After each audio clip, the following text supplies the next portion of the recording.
Povo de Deus, há poder na palavra de Deus para mudar toda e qualquer situação que você possa estar enfrentando agora. A palavra de Deus, meus irmãos, nos ensina que precisamos orar. Agostinho de Hipona disse que devemos orar como se tudo dependesse de Deus e trabalhar como se tudo dependesse de nós. Sim, precisamos fazer a nossa parte. E não há nada mais importante do que buscar a presença de Deus, como temos feito aqui, através do estudo da Bíblia e da história do cristianismo e através da nossa oração diária. A oração é a chave da manhã e a fechadura da noite. Agora, meus amados irmãos, nós iremos analisar o Salmo 101 e após iremos orar. Você verá como a palavra de Deus tem o poder de mudar o nosso coração e tornar todas as coisas mais simples em nossa vida. Então, você já pode deixar o seu pedido de oração e intercessão nos comentários para que possamos orar hoje e durante a semana também, tá bom? O Salmo 101 é um salmo de Davi que começa assim: Cantarei a misericórdia e o juízo, a ti, Senhor, cantarei louvores. Davi queria enaltecer tanto o amor quanto a severidade, o doce e o amargo que o Senhor tinha mesclado na sua experiência. Ele queria admirar a justiça e a bondade do Senhor. Nós devemos bendizer ao Senhor, meus irmãos, tanto pelo juízo com que Ele pune o nosso pecado, como pela misericórdia com que Ele o perdoa. Existe tanto amor nos golpes da sua mão, como nos beijos da sua boca. Vocês conseguem entender, meus irmãos? Em um retrospecto de suas vidas, os santos instruídos mal sabem pelo que devem ser mais agradecidos. Pelos consolos que os animaram ou pelas aflições que os purificaram. Se você já passou por momentos de lutas e saiu dos vales pela misericórdia de Deus, você sabe muito bem o que eu estou falando. Deus nos abençoa de forma especial nesses momentos que marcam e moldam a nossa vida, nos fortalecendo e trazendo crescimento espiritual que de outra forma não seria possível. Deus sabe de todas as coisas e tudo coopera para o nosso bem. O Senhor deve receber todo o nosso louvor.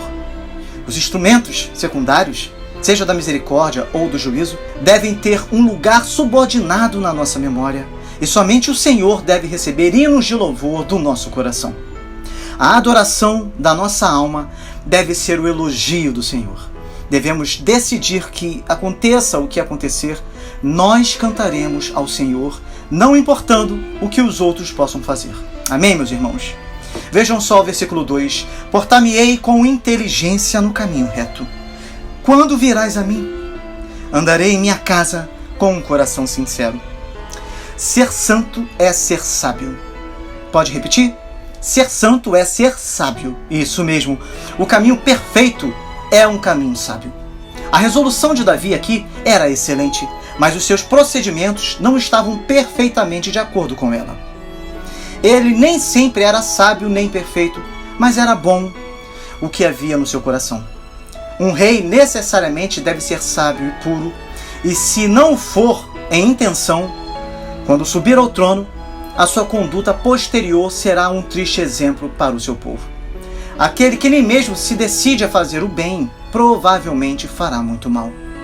Chefes de família, empregadores, especialmente ministros, autoridades nacionais, devem orar pedindo sabedoria e santidade, pois precisarão de ambas. Davi sentiu aqui a necessidade não apenas da ajuda divina, mas também da presença divina para que ele pudesse ser instruído e santificado e adequado para o desempenho da sua alta vocação. Se Deus estiver conosco, meus irmãos, não erraremos em juízo, nem transgrediremos em caráter. A sua presença nos traz sabedoria e santidade. Longe de Deus, nós estamos afastados da santidade. Os homens bons são tão sensíveis à fraqueza que clamam pela ajuda de Deus. São tão voltados à oração que clamam em todas as ocasiões. São tão intensos nos seus desejos que clamam com suspiros e gemidos inexprimíveis, dizendo: quando virás a mim? Amados do Senhor, que cada um de nós possa andar em casa com um coração sincero. A piedade deve começar em casa. Os nossos primeiros deveres são aqueles dentro da nossa própria morada. Nós devemos ter um coração perfeito em casa, ou não poderemos seguir um caminho perfeito fora de casa. Você que me ouve, como vai a sua família? Você canta no coro e peca no quarto? Você é um santo fora de casa e um demônio em casa? Que vergonha! Sejamos realmente o que somos em casa. Não poderá ser um bom rei, meus irmãos, aquele cujo palácio é a morada da maldade. Nem é um verdadeiro santo aquele cuja morada é uma cena de lutas. Nem um ministro fiel, aquele cuja casa teme a sua presença. Não porei causa má diante dos meus olhos. Vejam só o que Davi está dizendo aqui nesse terceiro versículo. Aborreço as ações daqueles que se desviam. Nada se me pegará. É como se ele estivesse dizendo, não me deliciarei com coisas mais que se puserem diante de meus olhos, nem as desejarei, nem as tolerarei. Se alguma iniquidade for trazida diante de mim pelos outros, eu me afastarei dela. Não a olharei com prazer. Meus irmãos, nenhuma coisa má não apenas não deve habitar em nosso coração, mas nem mesmo deve permanecer diante dos nossos olhos, pois o que fascina os olhos, muito provavelmente conseguirá entrar no nosso coração. Eu vou repetir. O que fascina os olhos, muito provavelmente conseguirá entrar no nosso coração. Como a maçã de Eva. Na verdade, ninguém sabe qual é o fruto, né? Mas imagine aí, a maçã de Eva, no primeiro momento, agradou os olhos de Eva. Não foi assim? O fruto proibido? Depois, predominou sobre a mente de Eva e sobre a mão de Eva. Notem aqui que Davi era contrário às ações. Ações de quem? Daqueles que se desviavam. É claro, nós também devemos ser assim, meus irmãos. O ódio ao pecado é uma boa sentinela para a porta da virtude. Como nós todos precisamos da orientação divina, nós precisamos estar atentos exatamente ao que o Senhor está falando conosco todo momento, pois o Senhor insiste em nos dizer que é impossível servi-lo e servir ao mesmo tempo as riquezas, a luxúria, aquilo que o mundo mais deseja, dinheiro, sexo e poder. Essas três coisas que têm arruinado vidas diariamente. Oh, meus irmãos, todos nós precisamos da orientação divina. Nós não somos mais perfeitos do que Davi. Na verdade, nós estamos muito aquém dele em muitos aspectos. E como ele, nós sentiremos a necessidade de confessar nossos pecados pouco depois de celebrarmos nossas boas resoluções. Os maiores santos são assim, meus irmãos. O que dizer de cada um de nós, então? O pecado, como a lama, tem uma grande capacidade de se agarrar às pessoas. No decorrer da história da nossa família, coisas tortuosas aparecerão, pois todos nós somos imperfeitos. E alguns ao nosso redor estão longe de ser o que deviam ser. Portanto, deve ser um grande objeto de nossa preocupação nos desembaraçar, nos conservar livres de transgressão e de tudo o que dela vem. Isto não poderá ser feito a menos que o Senhor venha a nós e habite conosco para sempre. Vejam só o versículo 4. Um coração perverso se apartará de mim. Não conhecerei o homem mau. Davi se refere tanto a si mesmo quanto aos que estavam ao seu redor. Ele não seria tortuoso no seu coração e nem empregaria na sua casa pessoas de mau caráter. Se ele as encontrasse no seu átrio, ele as expulsaria. Aquele que começa com o seu próprio coração, começa na origem da fonte e provavelmente não tolerará mais companhias. Não podemos afastar da nossa família aqueles cujos corações são perversos, mas podemos remover deles a nossa confiança e fazer com que vejam que não aprovamos os seus caminhos. O homem mau não deve ser nosso amigo íntimo. Nós devemos conhecê-lo como homem ou não poderemos discernir o seu caráter. Mas se nós soubermos que ele é ímpio, não devemos mais ter amizade ou comunhão com ele. Conhecer nas Escrituras, meus irmãos, significa mais do que a mera percepção. Inclui a comunhão. E é nesse sentido que é usado aqui. Devemos renegar aqueles que renegam a justiça. Se tivermos comunhão com os ímpios, em breve seremos também conhecidos como ímpios. Vocês conseguem compreender isso, meus irmãos? É exatamente isso que acontece. Sejam sábios, procurem agir como Davi agiu aqui. Vejam só o versículo 5. Aquele que difama o seu próximo, às escondidas, eu o destruirei. Aquele que tem olhar altivo e coração soberbo, não o sofrerei. Davi tinha conhecido de modo tão amargo as desgraças causadas pelos caluniadores que pretendia lidar severamente com tais víboras quando subisse ao poder, não para vingar seus próprios males, mas para evitar que outros sofressem como ele tinha sofrido. Lembre-se, meus irmãos, a vingança pertence ao Senhor. Nós não devemos buscar ser vingativos com ninguém. A vingança pertence ao Senhor. Que isso sirva de consolo a cada um de vocês, meus irmãos. Nós somos chamados para amar, mas isso não significa que devemos tolerar pessoas más ao nosso lado. Isso não vai terminar bem. Davi aqui decidiu que ninguém ocuparia cargos de alto escalão no seu palácio, exceto aqueles que tivessem mais graça e mais bom senso para não tolerar o pecado em tão abominável vaidade. Os homens orgulhosos e arrogantes, meus irmãos, geralmente são duros e por isso muito inapropriados para funções públicas, por exemplo. As pessoas arrogantes frequentemente provocam inimizade e descontentamento, e quanto menos pessoa desse tipo houver em um governo, melhor será para a estabilidade de uma nação. Se todos os caluniadores agora estivessem extirpados e todos os arrogantes banidos, meus irmãos podem ter certeza que o próximo censo declararia uma diminuição muito grande da população. Infelizmente, meus irmãos, essa é a realidade em que vivemos. E a Igreja de Cristo permitiu que isso acontecesse. Que haja mudança, sobretudo, na casa, né? Na casa, como acabamos de falar aqui, em cada um de nós. E que a Igreja do Senhor Jesus Cristo possa entender o seu papel nesse mundo, de transformar esse mundo em nome de Jesus. É esse o tipo de transformação que o nosso Senhor Deus requer de nós. Transformai-vos pela renovação da nossa mente, que possamos buscar sempre nos alimentar da verdade, para que possamos passar a verdade para as pessoas, que não sejamos objeto de manobra de um governo mau, em nome de Jesus. Os meus olhos procurarão os fiéis da terra, para que estejam comigo. O que anda no caminho reto, esse me servirá. Seria um grande benefício para todos nós, meus irmãos, guardem isso, se escolhêssemos conviver com pessoas mais pela sua piedade do que pela sua inteligência ou esperteza. Aquele que consegue um amigo fiel, consegue um tesouro e deverá fazer qualquer coisa para não separar-se dele. Aqueles que não são fiéis a Deus provavelmente não serão fiéis aos homens. Se formos fiéis, não nos importaremos em ter ao nosso redor aqueles que não conseguem falar a verdade, nem cumprir suas promessas. Não ficaremos satisfeitos, até que todos os membros da nossa família sejam retos em caráter. Aquilo que eu mesmo desejo ser, que eu desejo que o meu próximo seja. Amém, meus irmãos? Os empregadores são em grande parte responsáveis por seus empregados. E é mais do que natural que qualquer um venha a culpar o patrão por ele ter conservado o seu serviço a pessoas de caráter notoriamente impróprio. De certa forma, o patrão leva parte da culpa em contratar pessoas mais, não é? Por isso, para que não participemos dos pecados de outros homens, é bom que recusemos os serviços de pessoas de mau caráter.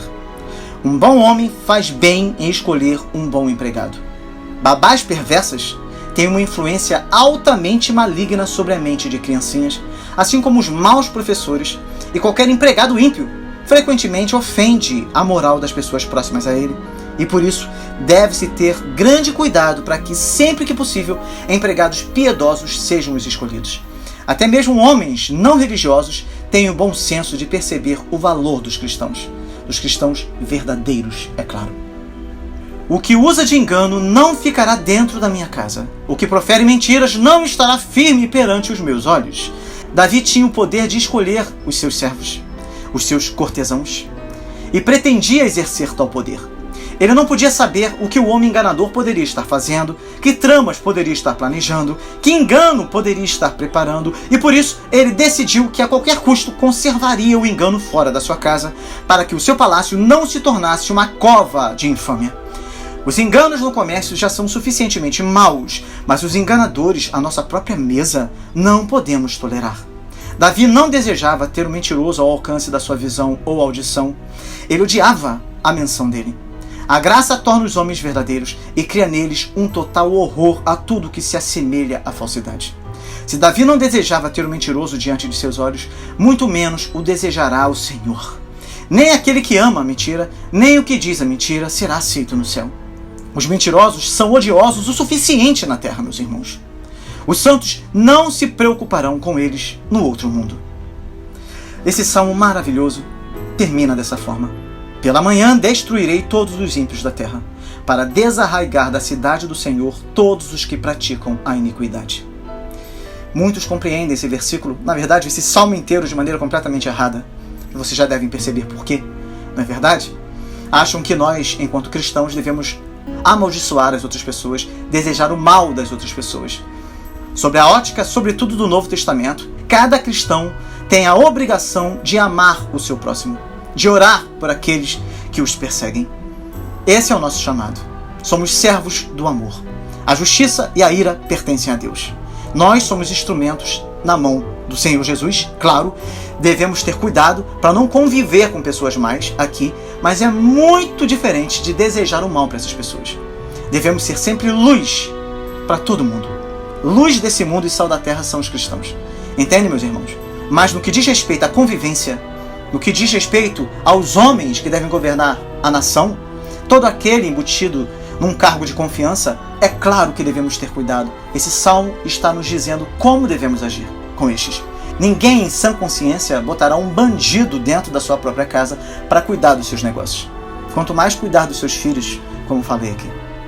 Então vejam só o que esse versículo está nos dizendo. No início do seu governo, Davi faria prontamente justiça aos indignos. Ele não lhes daria descanso, mas faria com que eles deixassem a sua iniquidade ou sentissem o açoite da lei. O magistrado justo faz bom uso da espada da lei. Os injustos fazem exatamente o contrário. Estes usam a espada da lei para promover a ilegalidade e toda sorte de injustiça, pervertendo a própria lei. Favorecer o pecado é desencorajar a virtude. A indulgência indevida ao mal é crueldade com o bom. Quando o nosso Senhor vier para julgar, esse versículo 8 será cumprido em grande escala. Vocês conseguem perceber como a justiça de Deus é que será aplicada? Olha o que esse versículo está nos dizendo. Pela manhã destruirei todos os ímpios da terra, para desarraigar da cidade do Senhor todos os que praticam a iniquidade. Então, quando o nosso Senhor vier para julgar, esse versículo será cumprido em grande escala, podem ter certeza. Até então, ele deixa o juiz com o Salvador e pede que os homens abandonem seus pecados e encontrem o perdão. Com o Evangelho, também nos é pedido, então, meus irmãos, que suportemos por muito tempo e que sejamos benignos até mesmo com os ingratos e os maus.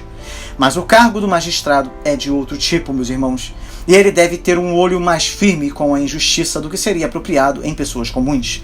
Ele deve ser um protetor para os bons e um terror para os bandidos.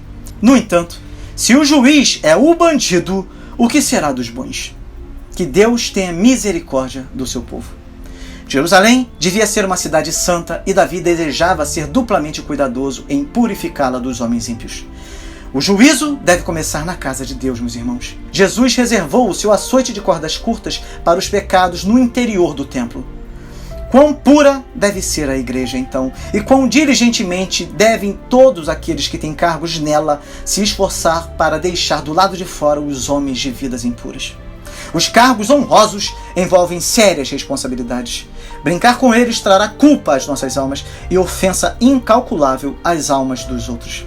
Senhor, vem a nós, para que nós, em nossas várias posições na vida, possamos andar diante de Ti com corações perfeitos. Que todo o povo de Deus diga amém. Amados irmãos, agora nós iremos orar. Então eu peço a vocês para que coloquem o pedido de vocês aí de oração nos comentários ou manifeste a gratidão a Deus aí por tudo que Ele tem feito pelas suas vidas também nos comentários, tá bom? Nós oraremos pelos pedidos deixados aqui nos comentários durante a semana toda, tá bom? Ore comigo. Ó Deus, nosso refúgio e fortaleza, hoje nos dirigimos a Ti com humildade, Senhor. Nós imploramos que a Tua misericórdia e bondade se derramem sobre nossas vidas, que possamos trilhar o caminho da integridade e da sabedoria diante de Ti.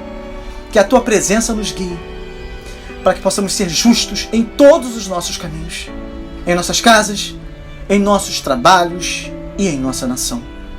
Pedimos, Senhor, que estendas Tuas mãos poderosas sobre nossas famílias. Protege-nos e fortalece os laços de amor e união entre nós. Que a justiça do Senhor prevaleça em nosso país e que os corruptos sejam expostos e responsabilizados. Que os líderes sejam guiados pela sabedoria divina, pela tua sabedoria, Senhor, promovendo o bem e a prosperidade para todos. Olha, Pai, pelos nossos filhos, que eles cresçam em tua graça e conhecimento. Abençoa a educação, a saúde e a segurança pública em nossa nação. Que cada criança e jovem tenha a oportunidade de desenvolver seus dons e potenciais. Senhor, também queremos interceder por aqueles que estão enfrentando diversos tipos de dificuldades e aflições. Sabemos que em tua presença encontramos consolo, esperança e restauração. Pai, por aqueles que estão passando por sofrimentos, pedimos tua paz, que ultrapassa todo entendimento. Que eles sintam o calor do teu amor envolvendo cada ferida e trazendo conforto à alma. Para os que enfrentam lutas financeiras, confiamos em tua provisão abundante. Estende tua mão generosa sobre cada necessidade, abrindo portas e proporcionando meios para a superação das adversidades. Ó Senhor, olha com misericórdia para aqueles que enfrentam desafios emocionais. Seu bálsamo de cura, Pai, das feridas interiores, trazendo cura e restauração às áreas quebrantadas de suas vidas. Para os que atravessam dificuldades espirituais, guia-os de volta à tua presença. Que eles encontrem em ti a força para resistir às provações e a fé para superar os momentos de incerteza. Ó Senhor Deus, intercedemos por aqueles que buscam afeto e relacionamentos saudáveis. Que a tua graça os envolva, trazendo amizades sinceras e relacionamentos que promovam o crescimento mútuo. Para os doentes, pedimos tua cura divina. Que tua mão restauradora alcance cada corpo enfermo, renovando a saúde e infundindo ânimo para seguir em frente. Senhor, em tua infinita misericórdia, olha pelas nações em conflito. Que a paz prevaleça sobre a guerra e que a tua justiça seja manifestada nas relações entre os povos. Conforta e protege a igreja perseguida ao redor do mundo. Senhor, ansiamos por um genuíno reavivamento também em nossa nação. Que o teu Espírito Santo sopre sobre nós, renovando corações, transformando vidas e restaurando a nossa comunidade. Que cada passo que damos seja em conformidade com a tua vontade.